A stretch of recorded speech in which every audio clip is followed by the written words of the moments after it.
Hello everyone. स्वागत है आप सभी का एक और नई वीडियो में। और आज की वीडियो में हम देखेंगे एक और इम्पोर्टेंट यूनिट, अपनी यूनिट नहीं चैप्टर ही है ये हमारा पिछले यूनिट का। और जिसमें आज हम पढ़ेंगे linear partial differential equation with constant coefficient. ठीक है, ये हमारा आज का टॉपिक रहेगा। यानी जिसमें हमें part of C F complementary function और पार्टिकुलर इंटीग्रल निकालने हैं, तो उसके उसी के बारे में पढ़ेंगे। सबसे पहले इसका बेसिक आइडिया ले लेते हैं कि हमारे विद कांस्टेंट कोएफिशिएंट जो इक्वेशन होती है वो किस टाइप की होती है। तो देखिए ये कुछ इस टाइप की होती हैं। अब ये कैसे लिखी है मैंने, तो सबसे पहले जो एन ऑर्डर वाली टर्म है वो एक साथ लिखी है। देखिए यहाँ पर एक्स के रेस्पेक्ट में एन टाइम डेरिवेशन डिफरेंशिएशन कर रहे हैं, और यहाँ पर एक्स के रेस्पेक्ट में कर रहे हैं एन माइनस वन टाइम, साथ में वाई के रेस्पेक्ट में भी कर रहे हैं एक बार। ठीक है, तो पहले एन एन टाइम डिफरेंशिएशन वाली टर्म है, उसके बाद में एन माइनस वन टाइम वाली टर्म है, और लास्ट में है जो फर्स्ट ऑर्डर वाली टर्म है वो, और सबसे लास्ट में है जो हमारी कांस्टेंट टर्म है, यानी जिसमें केवल डिपेंडेंट वेरिएबल आ रहा है, कोई भी डेरिवेटिव नहीं है वो। और इक्वल टू में है एफ, यानी फंक्शन ऑफ एक्स वाई। ठीक है, तो ये हमारी लीनियर पार्शियल डिफरेंशियल इक्वेशन है। और अगर ये सभी के सभी ए नोट ए वन, यानी जितने भी पार्शियल डेरिवेटिव के कोफिशिएंट है, पार्शियल डिफरेंशियल ऑपरेटर के जो भी कोफिशिएंट है, ये ए note A one A N, अगर ये सभी के सभी हमारे कांस्टेंट हो जाएं, तब हम इसे कहेंगे लीनियर पार्शियल डिफरेंशियल इक्वेशन। देखिए लीनियर क्यों है, क्योंकि सभी की डिग्री वन है और किसी का प्रोडक्ट नहीं है। पार्शियल डिफरेंशियल इक्वेशन है क्योंकि पार्शियल डेरिवेटिव इन्वॉल्व है। With constant coefficient, constant coefficient तभी कहलाएगी जब ये हमारे कांस्टेंट हो। ठीक है, ये सभी के सभी कैसे हो, कांस्टेंट हो, यहाँ एन नोट भी। ठीक है, तो ये हमारी बेसिक हो जाएगी। जैसे हमारी एक इक्वेशन लिख रही है नीचे, two are minus S minus three T is equal to five E की पावर एक्स माइनस वाई। देखिए यहाँ पर ये हमारा एक्स वाई का कोई फंक्शन हो गया, यहाँ पर ये हमारा सेकंड ऑर्डर का डेरिवेटिव है, पार्शियल डेरिवेटिव। ये भी हमारा सेकंड ऑर्डर का, ये भी। लेकिन इनके जो कोफिशिएंट है तो वो हमारे कांस्टेंट है। देखिए तीनों जगह पे हमारे कांस्टेंट जो हो कैसे, कोफिशिएंट जो हो कांस्टेंट है। सिमिलरली आप इसमें देखिए, इनके जो कोफिशिएंट है, इसका कोफिशिएंट कितना है टू, इसका है माइनस थ्री और इसका है वन, तो ये भी हमारे यहाँ पर भी कांस्टेंट है। अब इसमें कुछ इंपॉर्टेंट नोटेशन होती है, मतलब जो शॉर्ट फॉर्म में हम लिखते हैं। तो अगर हमारा कहीं पर एक्स के रेस्पेक्ट में एक बार पार्शियल डेरिवेटिव कर रहे हैं, तो उसे हम डी से रिप्रेजेंट करेंगे। अगर एन टाइम डेरिवेटिव कर रहे हैं, डिफरेंशिएशन कर रहे हैं पार्शियल, तो हम उसे डी के ऊपर एन लिखेंगे। ठीक है, इसी प्रकार से अगर हम डी के ऊपर डैश लगा देते हैं एक बार, तो इसका मतलब है हम किसी भी फंक्शन का y के रेस्पेक्ट में एक बार पार्शियल डेरिवेटिव कर रहे हैं। अगर डी डैश के ऊपर n लिख रहा है, तो इसका मतलब है कि हम y के रेस्पेक्ट में n टाइम पार्शियल डिफरेंशिएशन कर रहे हैं। ठीक है, इसका उल्टा आ जाते हैं। अब अगर हम वन अपॉन डी लिख देते हैं, तो इसका मतलब है integration with respect to x, और y को हमें यहाँ पर कॉन्स्टेंट लेना है। ऐसे ही वन अपॉन डी डैश, तो integration with respect to y, treating x as constant, यानी एक्स को कॉन्स्टेंट रखेंगे।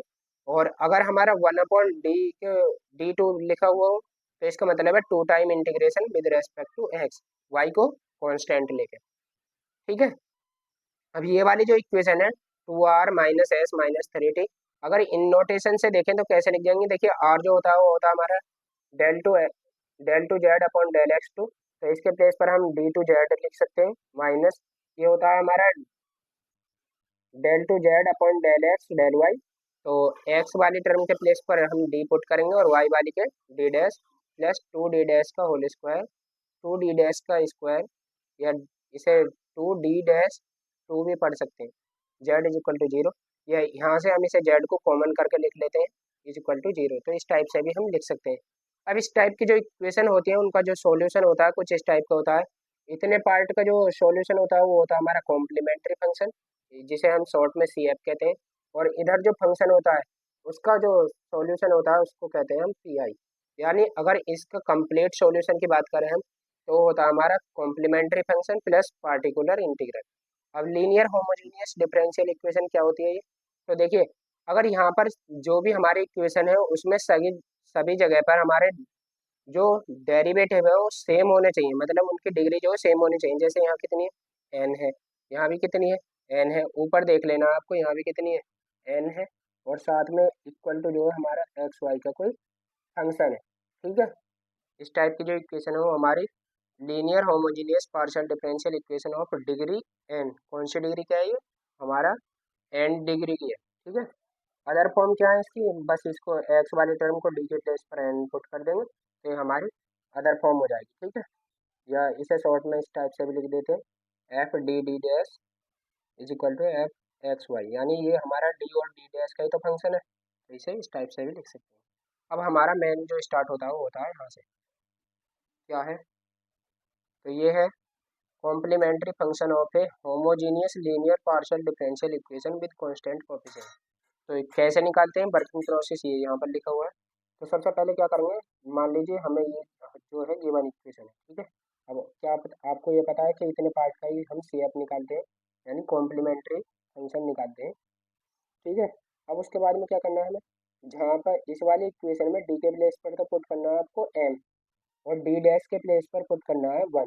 और जब आप इस टाइप से जो इक्वेशन मिलेगी, मतलब डी के प्लेस पर एम पुट करने पर और डी डैश के प्लेस पर वन पुट करने पर जो इक्वेशन मिलेगी उसे हम कहते हैं ऑक्सिलरी इक्वेशन, ठीक है। तो ये हो जाएगी ऑक्सिलरी इक्वेशन के लिए हम क्या करते हैं, डी के प्लेस पर एम पुट करते हैं और डी डैश के प्लेस पर वन पुट करते हैं इक्वल टू जीरो, ठीक है।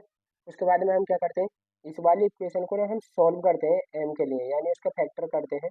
जैसे मान लीजिए ये है हमारी equation m square plus three m plus two is equal to zero, तो इसके हम फैक्टर करेंगे और फैक्टर जो आएंगे, मान लीजिए ये आए एम प्लस वन और एम प्लस टू, ये हमारे फैक्टर आए इक्वल टू जीरो।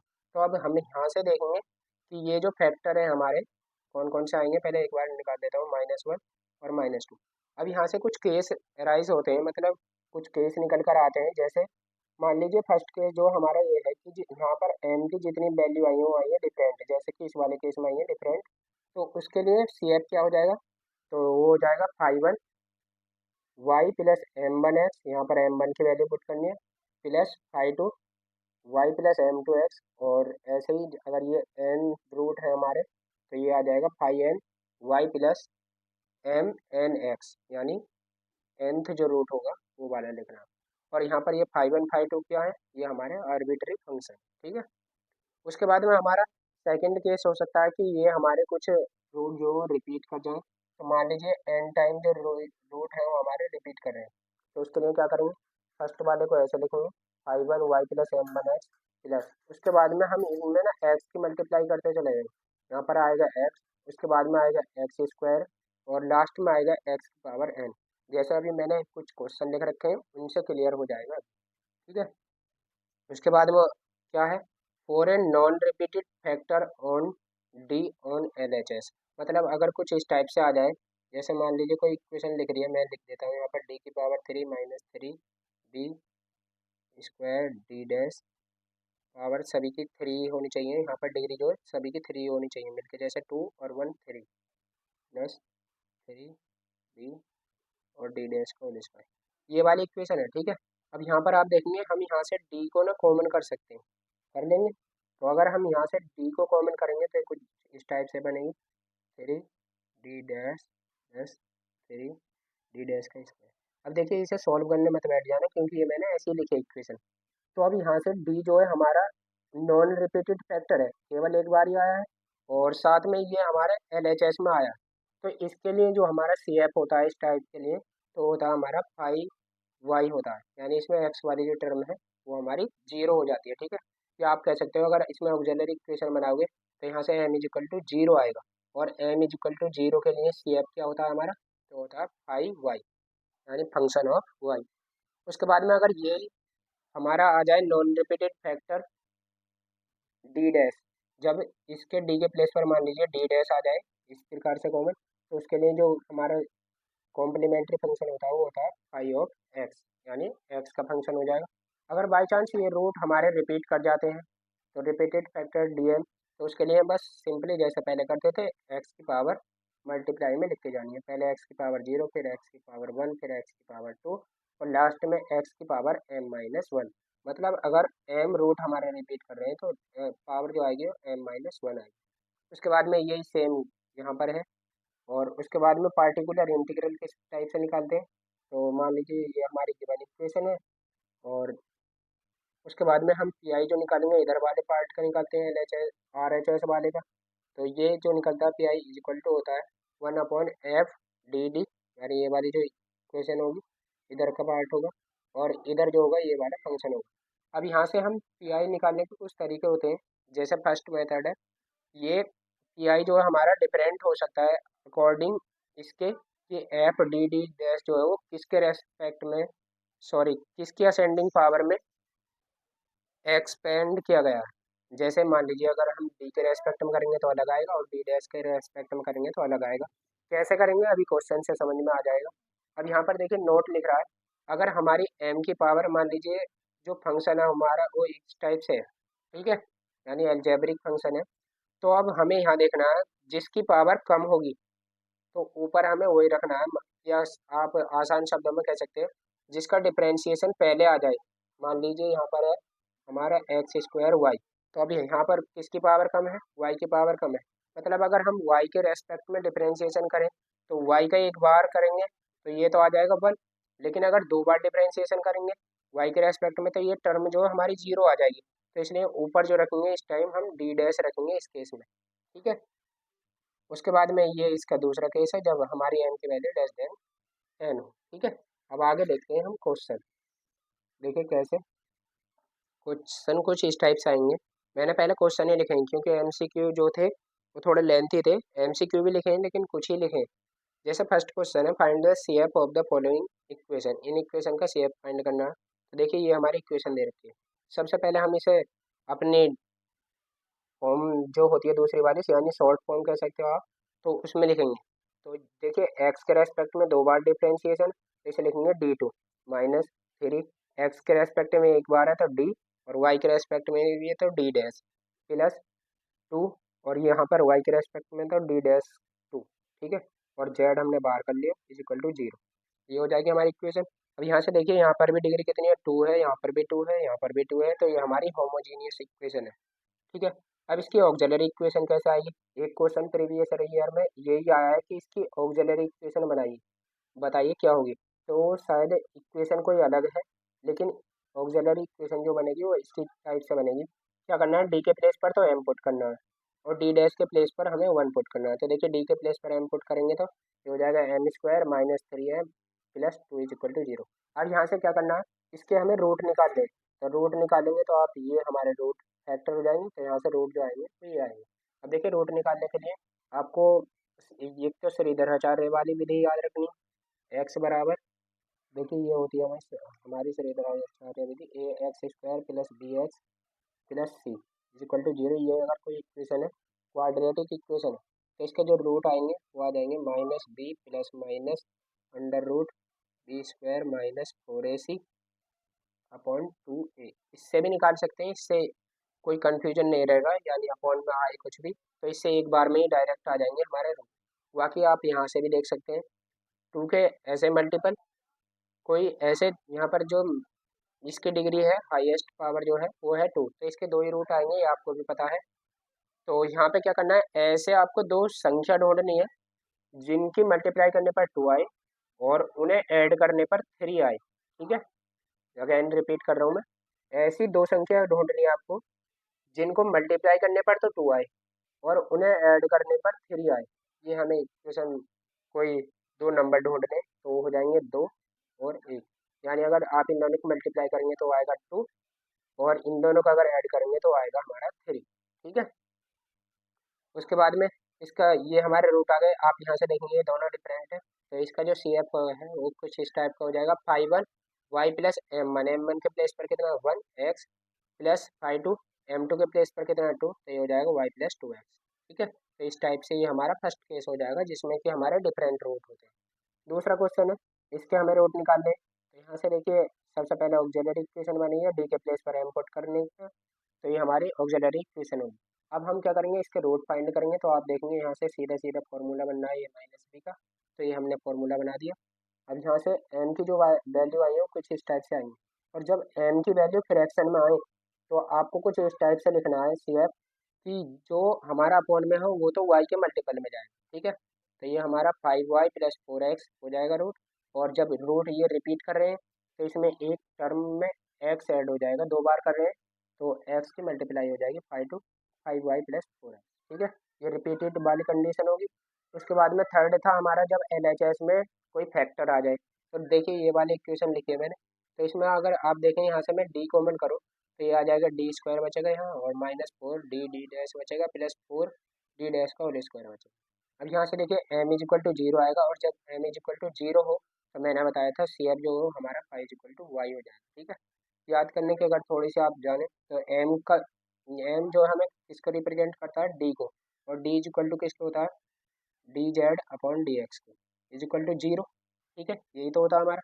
अब आपको क्या करना है, यहाँ से अगर हम D z is equal to, तो ये हो जाएगा जीरो इंटू एक्स, यानी जीरो आ जाएगा। और आप देखेंगे यहाँ पर हमारा एक्स जीरो हो गया जब इसकी मल्टीप्लाई हो गई, तो हमारा जो बचा केवल वाई बचा, क्योंकि वाई और एक्स में ही तो हम फंक्शन निकालते हैं, तो इसलिए केवल वाई बचा, तो हमारा फाई ऑफ वाई लिखा। ये सब बस याद करने की ट्रिक है। ठीक है, उसके बाद में अब देखिए इसका सी एफ कैसे हो जाएगा, फाइव वाई हो गया इसके लिए। अब ये दोनों रूट जो हमारे रिपीट कर रहे हैं तो इसे लिखेंगे 5 2 वाई प्लस 2 एक्स। अब दूसरे रूट को जब लिखेंगे तो इसमें एक्स की मल्टीप्लाई कर देंगे, 5 3 वाई प्लस 2 एक्स। ठीक है, तो इस टाइप से रूट हो जाएगा। एक और क्वेश्चन है, और इसमें मैंने पी आई को भी निकाल के बताया है। तो ये क्वेश्चन है देखिए कुछ इस टाइप से, इसे हमें सॉल्व करना है। तो पहले इतने पार्ट का तो हम निकालेंगे सी एफ कॉम्प्लीमेंट्री फंक्शन, और इसका निकालेंगे पार्टिकुलर इंटीग्रल। तो सी एफ निकालेंगे तो देखिए ये दो रूट आए और दोनों अलग अलग आए, तो इसका सी एफ हो जाएगा, एक तो एम के प्लेस पर -1 पुट करेंगे और एम के प्लेस पर -2 पुट करेंगे, तो हो जाएगा y minus x plus 5 2 y minus 2 x. ठीक है, अब पी आई निकालेंगे। पी आई निकालने के लिए देखिए मैंने बताई थी पी आई जो है अलग अलग मेथड से अलग अलग आता है, तो हमें ऑप्शन में देखना है कि किस मेथड से हमें सॉल्व करना है। तो पी आई के लिए हम पहले ये लिखते हैं, उसके बाद में आप देखेंगे यहाँ पर एक्स की पावर एम इंटू वाई की पावर एन के फॉर्म में बनना है, क्योंकि इसे दो पार्ट में तोड़ सकते हैं। एक तो लिख सकते हैं एक्स इंटू वाई की पावर जीरो, प्लस दूसरा लिख सकते हैं एक्स की पावर जीरो वाई की पावर वन। तो इस वाले के लिए तो हम जो एक्सपेंड करेंगे ऊपर रखेंगे डी डैश, क्योंकि अगर हम वाई के रेस्पेक्ट में एक बार भी डिफरेंशिएशन करेंगे तो जीरो हो जाएगा। तो देखिए मैंने यही वाली टर्म करके दिखाई है, इसका जो है डायरेक्ट आंसर लिख दिया। तो यहाँ से वाई को थोड़ी देर के लिए रिमूव कर देते हैं, क्योंकि मैंने एक्स के लिए सॉल्व करा है। तो देखिए ऊपर जो रखा मैंने डी डैश रखा है, अगर अगर साथ में अगर ये बटे में होता तो अलग लिखते, अब ऊपर जाएगा तो इसकी पावर -1 हो जाएगी। अब -1 हो जाएगी जब इसे एक्सपेंड करेंगे, अगर यहाँ दोनों जगह पावर सेम है तो हमारा जो टर्म आती है ये प्लस की आती है। अगर दोनों जगह पावर डिफरेंट है, यानी मान लीजिए यहाँ प्लस है और यहाँ माइनस है, तो ये पावर जो आती है अल्टरनेट आती है, यानी पहले प्लस फिर माइनस। तो अब देखिए पावर -1 है, तो यहाँ प्लस है या माइनस है, तो पावर जो होंगी वो डिफरेंट चिन्ह के साथ आएंगी। तो पहले प्लस फिर माइनस, तो ये वाले टर्म मैंने यहीं पे लिख दी। अब देखिए आगे टर्म लिखने की जरूरत नहीं, क्योंकि इसमें वाई नहीं है, और वाई के रेस्पेक्ट में एक बार भी डिफरेंशिएशन करेंगे तो वो जीरो आ जाएगा। तो यहाँ से केवल एक्स से मल्टीप्लाई करेंगे और यहाँ पर आ जाएगा एक्स, और इसमें वाई है नहीं, तो पहले वाई के रेस्पेक्ट में डिफरेंशिएशन करेंगे तो वो हमारा जीरो हो जाएगा। तो इससे आगे वाली जो टर्म है वो हमारी जीरो हो जाएगी, केवल एक्स आ जाएगा। अब एक्स का 1/d² का मतलब क्या है, दो बार इंटीग्रेशन, तो एक बार करेंगे तो x² अपॉन 2 आ जाएगा, और दो बार करेंगे तो एक्स की पावर 3 इंटू 3 आ जाएगा। 2 इंटू 3 जो हमारा 6 हो जाएगा, तो एक्स की पावर 3 इंटू 6।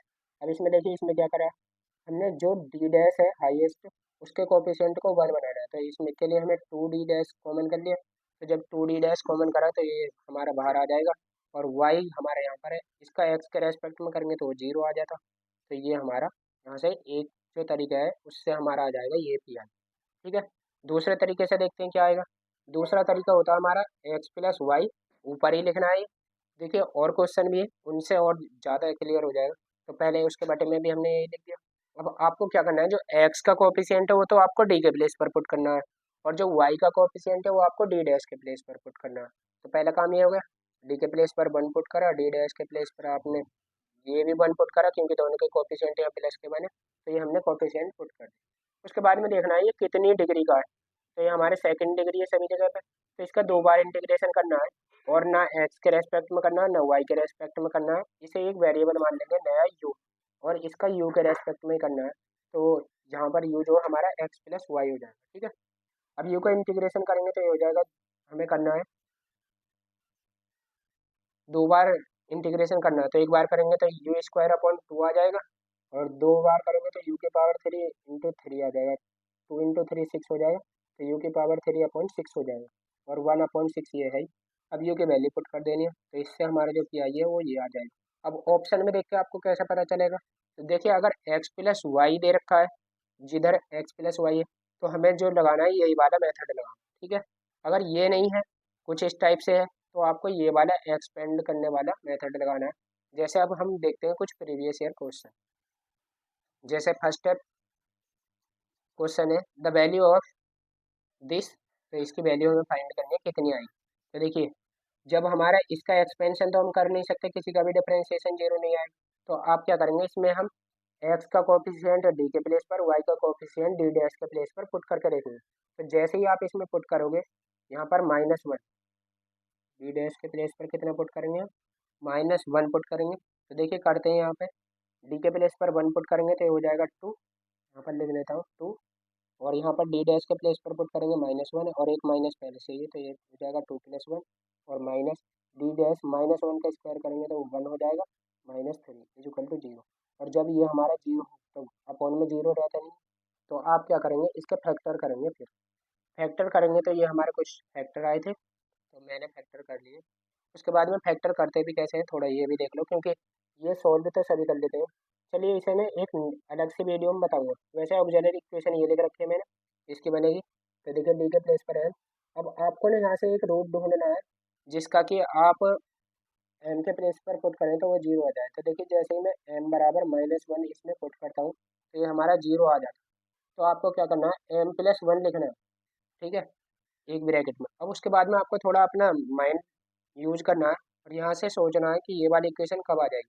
तो देखिए सबसे पहले हमें क्या चाहिए, 2m²। तो 2m² कब मिलेगा, जब हम m की 2m से मल्टीप्लाई करेंगे, तो ये आ जाएगा हमारा 2m²। और m की अब हमने यहाँ पर +1 भी है, तो इसकी भी मल्टीप्लाई करेंगे तो ये आ जाएगा 2m। लेकिन हमें m का मल्टीप्लाई कितना चाहिए, -1। तो -1 कैसे आएगा, जब हमें क्या चाहिए, -3m चाहिए। तो 3 कैसे आएगा, जब हम -3 से इसकी मल्टीप्लाई करेंगे, बाकी अगले टर्म अपने आप खुद ब खुद आ जाएगी, ठीक है। तो कुछ इस टाइप से इसके हम फैक्टर करते हैं। तो ये हमने फैक्टर कर लिए। अब जिस फैक्टर में 0 नहीं हो रहा, पहले उस फैक्टर में हम वैल्यू पुट कर देंगे। तो देखिए अगर मैं इसमें डी के प्लेस पर एक्स का कोफिशिएंट 1 पुट करूँ और डी डैश के प्लेस पर -1 पुट करूँ, तो कुछ इस टाइप से आ जाएगा, और ये 0 भी नहीं। और एक बार ये वाली जो टर्म है हमारी 1 डिग्री की है, तो इसका इंटीग्रेशन कर देंगे एक बार यू के रेस्पेक्ट में, और जहाँ पर यू क्या है हमारा x-y है। तो ये देखिए मैंने कर दिया, और इन दोनों को सॉल्व करके कितना आया, 5 आया। उसके बाद में 1/d+d डैश, ये मैंने इसीलिए बचा के रखा था, क्योंकि इसको अगर हम x के प्लेस पर 1 और d डैश के प्लेस पर -1 पुट करते हैं, तो ये हमारा 0 हो रहा था, तो ये 0 हो रहा है। तो आपको क्या करना है, इसमें x के रेस्पेक्ट में इंटीग्रेशन करना है जितनी इसकी डिग्री है, ठीक है। उसके बाद में हमें क्या करना है, यहाँ पर एक बार करेंगे क्योंकि इसकी डिग्री 1 है, तो अपन में लिखना है 1, और 1 ही फैक्टोरियल लिखना, ठीक है। तो ये हमारा इस टाइप से आंसर हो जाएगा, ठीक है। तो इसे सॉल्व करेंगे 1 तो x e⁻x-y/5, और ये कौन से में हमारा, तो ये हमारा बी जो करेक्ट आंसर है, प्रीवियस ईयर क्वेश्चन है। ये भी हमारा नेक्स्ट भी प्रीवियस ईयर ही है। तो देखिए इसे कैसे करेंगे, तो इसे हमें सॉल्व करना है। देखिए कैसे कर सकते हैं, अब इसमें ऐसा तो है नहीं ये कोई एक्स वाई का फंक्शन है, ax+by टाइप का। तो इसमें क्या करना है, आपको केवल एक्सपेंशन ही यूज करना है। तो देखिए कैसे करेंगे, अगर इस वाले टर्म का हम y के रेस्पेक्ट में डिफरेंशिएशन कर देते हैं, अगर हम इसका y के रेस्पेक्ट में डिफरेंशिएशन करते हैं, तो वो जल्दी से 0 हो जाएगा। यानी एक बार करेंगे तो y का 1 हो जाएगा, लेकिन अगर 2 बार करेंगे तो डिफरेंशिएशन जो 0 हो जाएगा। वही बात रही अगर आप x के रेस्पेक्ट में करेंगे, तो ये वाले टर्म तो कभी 0 होने नहीं, क्योंकि e⁻x का डिफरेंशिएशन e⁻x ही होता है। तो आप जो ऊपर रखेंगे इसमें डी डैश पुट रखेंगे, तो यहाँ से क्या करेंगे, आप d² कॉमन कर लेंगे, क्योंकि हमें यहाँ पर 1 बनाना होता है एक टर्म में। तो डी डैश ऊपर है, ठीक है, दोनों जगह पे। आप जब इसे ऊपर लेके जाएंगे, यहाँ पे ये बटे में, तो ऊपर जाके माइनस हो जाएगा। अब देखिए यहाँ पर भी प्लस है, यहाँ पर भी प्लस है, तो और यहाँ पर है माइनस, तो अल्टरनेट साइन आएंगे। तो ये अल्टरनेट साइन आएंगे, तो मैंने यहाँ पे एक टर्म लिखी नहीं है। तो देखिए इसका एक्सपेंशन करेंगे जब हम, तो वो कुछ इस टाइप से आ जाएगा। यहाँ पे देखिए सबसे पहले 1 से मल्टीप्लाई करेंगे, देखिए पहले इसका एक्सपेंशन लिख देता हूँ। तो ये आ जाएगा हमारा 1 - d डैश अपॉन डी, और -2 डी डैश का होल स्क्वायर अपॉन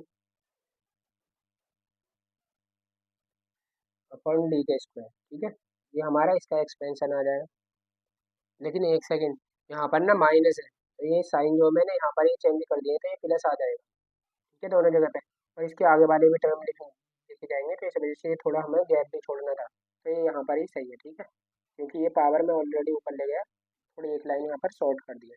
ठीक है, अब क्या करेंगे, इसकी जो हम पूरी टर्म की इससे मल्टीप्लाई करेंगे, जब 1 से मल्टीप्लाई करेंगे ये आ जाएगा, जब इससे करेंगे D upon D dash upon D से तो ये आ जाएगा, और इससे करेंगे तो ये आ जाएगा। तो देखिए ऊपर क्या देख रहा है आपको, डी डैश का होल डी डैश 2। तो इसका अगर हम वाई का 2 बार डिफरेंशिएशन करेंगे तो ये जीरो हो जाएगा, तो ये वाली टर्म तो हमारी जीरो। इसमें एक बार डिफरेंशिएशन करना है तो कितना हो जाएगा 1, और ई की पावर एक्स मल्टीप्लाई में है तो ई की पावर एक्स। जब आप ई की पावर एक्स का इंटीग्रेशन भी करेंगे, क्योंकि अपॉन में 1/d भी दिख रहा है, तो 1/d ई की पावर एक्स, ये वाली टर्म जीरो और ये वाली टर्म एज इट इज। इसका जब इंटीग्रेशन करेंगे तो ई की पावर एक्स ही आएगा, और यहाँ से जब इसे मल्टीप्लाई करेंगे तो माइनस ई की पावर एक्स आएगा। ई की पावर एक्स से ई की पावर एक्स कैंसिल हो जाएगा, तो हमारा जो आंसर आएगा 1/d वाई ई की पावर एक्स। तो जब इसे सॉल्व करेंगे 2 बार इंटीग्रेशन करेंगे तो हो जाएगा वाई इंटू ई की पावर एक्स। ठीक है, नेक्स्ट क्वेश्चन है solution of r minus a square t. अब यहाँ से आर आपको पता है क्या होता है, del two Z upon del x two. ठीक है, और इसे जब सॉल्व करेंगे, देखिए केवल एक ही पार्ट है तो इसका हमें केवल सी एफ निकालना है। जब इसे ऑक्सिलरी इक्वेशन बनाएंगे तो डी के प्लेस पर एम पुट करेंगे और डी डैश के प्लेस पर 1, तो ये हमारी जो वैल्यू आ जाएगी वो आ जाएगी +-1। तो इसका जो सी एफ हो जाएगा या सॉल्यूशन हो जाएगा वो हो जाएगा हमारा 5/1 वाई प्लस ए एक्स प्लस 5/2 वाई माइनस ए। उसके बाद में नेक्स्ट क्वेश्चन है, ये अलग पी आई निकालने का अलग मेथड है। तो इसमें क्या करना होता है, हमें जो y है उसके प्लेस पर हमें कोई कांस्टेंट पुट करना होता है। तो देखिए x तो सभी में सेम ही है। उसके बाद में क्या करना है, देखिए कैसे पुट करना होता है। तो यहाँ पर जो d है उसके प्लेस पर तो आपको पुट करना होता है कोई कांस्टेंट, तो कांस्टेंट मान रखा है जी यहाँ पर 1। ठीक है, उसके बाद में जो चिन्ह है यहाँ पर वही रहता है, डी डैश के प्लेस पर x पुट करना होता है, यानी -mx चाहिए हमें, तो -mx इसमें ही है, तो ये हमारा करेक्ट आंसर हो जाएगा। बाकी जो क्वेश्चन है वो हमारे नेक्स्ट वीडियो में आ जाएंगे। बाकी अब जल्दी से नहीं, 1-2 दिन में मैं दिनेश पेपर सॉल्व कराऊंगा। ठीक है, तो आज के लिए इतना ही। जय हिंद, जय भारत।